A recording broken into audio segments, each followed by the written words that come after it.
So welcome guys. इस video में हम पढ़ेंगे राउल्स लॉ, जो कि हमारा नॉन वोलेटाइल कंपोनेंट के लिए रहेगा। मैंने इसके पहले वीडियो दिया था जो राउल्स लॉ फॉर वोलेटाइल के लिए था। ठीक है, राउल्स लॉ जो होता है वो वोलेटाइल और नॉन वोलेटाइल दोनों कंपोनेंट के लिए होता है। और इसके पहले वाली वीडियो में हमने वोलेटाइल कंपोनेंट के लिए डिस्कस किया था, जिसकी लिंक मैं डिस्क्रिप्शन में दे दूँगा।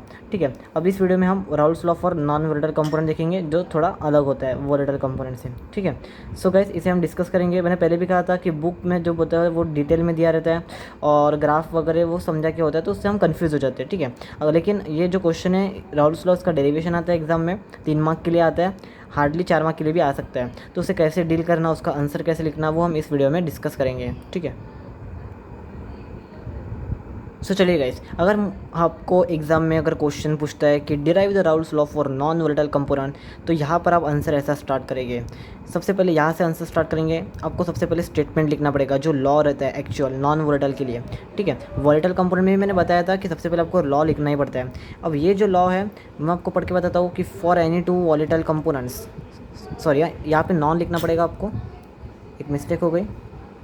Okay, so for any two non volatile component, vapour pressure of solution is equal to vapour pressure of pure solvent multiplied by its mole fraction. ठीक है, अब ये स्टेटमेंट आपको ज़्यादा समझ में आ नहीं रहा होगा। ओके, लेकिन आपको सिर्फ 2-3 मिनट वीडियो देखिए, आपको पूरा समझ में आ जाएगा। ठीक है, अब यहाँ पर हम कुछ कंसिडरेशन करते हैं। ठीक है, हमें कुछ कंसिडर करना पड़ेगा।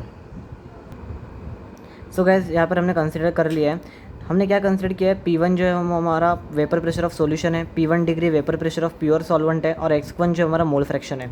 ठीक है, अपने स्टेटमेंट में मैं कुछ 3 इंपॉर्टेंट टर्म टिक मार्क कर लेता हूँ। फर्स्ट है वेपर प्रेशर ऑफ सॉल्यूशन, ठीक है, सेकंड है vapour pressure of pure solvent, और थर्ड जो है मोल फ्रैक्शन। ठीक है, और वही 3 टर्म हमने यहाँ पे इंडिकेट किए हैं। P1 से करते हैं vapour pressure of solution, P1 degree से करते हैं vapour pressure of pure solvent, X1 से मोल फ्रैक्शन। अब सिर्फ आपको इतना तो भी आपको याद रखना पड़ेगा। ठीक है, इतना तो मेमोराइजिंग वाला पार्ट है। ओके, और ये आप अपने टेक्निक से याद कर सकते हैं कि P1 vapour pressure of solution होता है और P1 degree vapour pressure of pure solvent होता है। ठीक है, अब हम आगे क्या करते हैं, अब आगे की जो स्टेपिंग है वो हमें स्टेटमेंट से लिखनी पड़ेंगे। ठीक है, अगर आपने स्टेटमेंट लर्न किया होगा तो बहुत ही अच्छी बात है। तो हम आगे क्या लिखेंगे स्टेटमेंट के हिसाब से। स्टेटमेंट में क्या लिखा है कि for any two non volatile component, vapour pressure of solution, vapour pressure of solution यानी कि क्या, P1। ठीक है, vapour pressure of solution is equal to, यानी कि equal to vapour pressure of pure solvent, vapour pressure of pure solvent कितना था, P1 degree, है ना। स्टेटमेंट के हिसाब से चल रहा है। Vapour pressure of solution P1 is equal to, मतलब यानी कि इज इक्वल्स टू के साइन vapour pressure of pure solvent, यानी कि क्या, P1 डिग्री।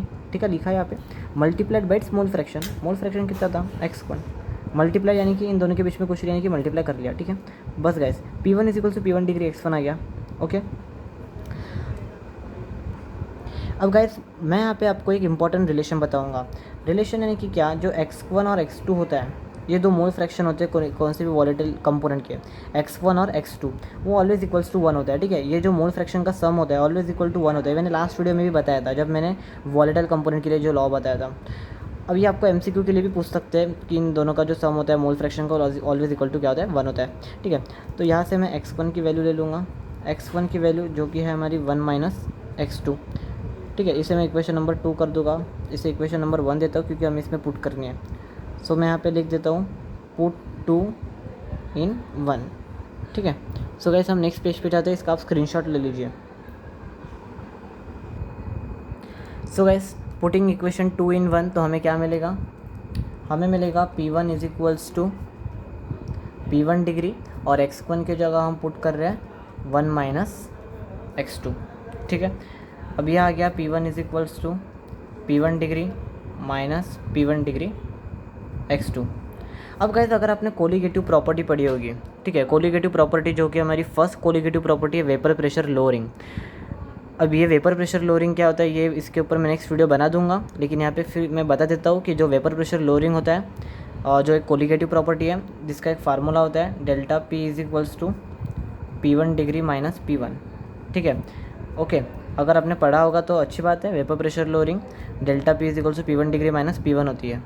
ठीक है, तो ये हमारा इक्वेशन नंबर मान लीजिए 3 हो गया।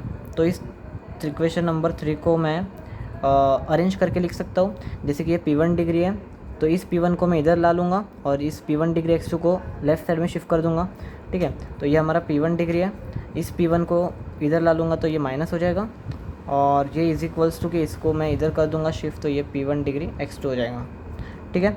ये मैंने क्यों किया, क्योंकि मुझे P1 डिग्री माइनस P1 की वैल्यू मिल गई यहाँ पे, तो ये P1 डिग्री x2 है और ये मुझे मिल गया डेल्टा P। ओके, सो ये delta P is equals to आ गया P1 डिग्री x2। ओके, इससे मैं और एक वैल्यू निकाल सकता हूँ, delta P upon P1 degree. अब इसे भी किसी भी कैसे भी अरेंज कर सकते हैं as per your need. Okay, so final product तो आ गया।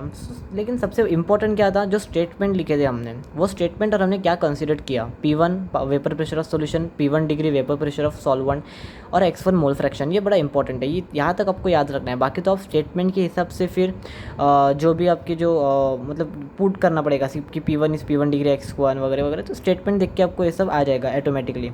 ओके, सो स्टेटमेंट इंपॉर्टेंट है, स्टेटमेंट अच्छे से कर लीजिए। और जो कंसिडरेशन बताए थे P1 डिग्री x1 ये क्या होता है।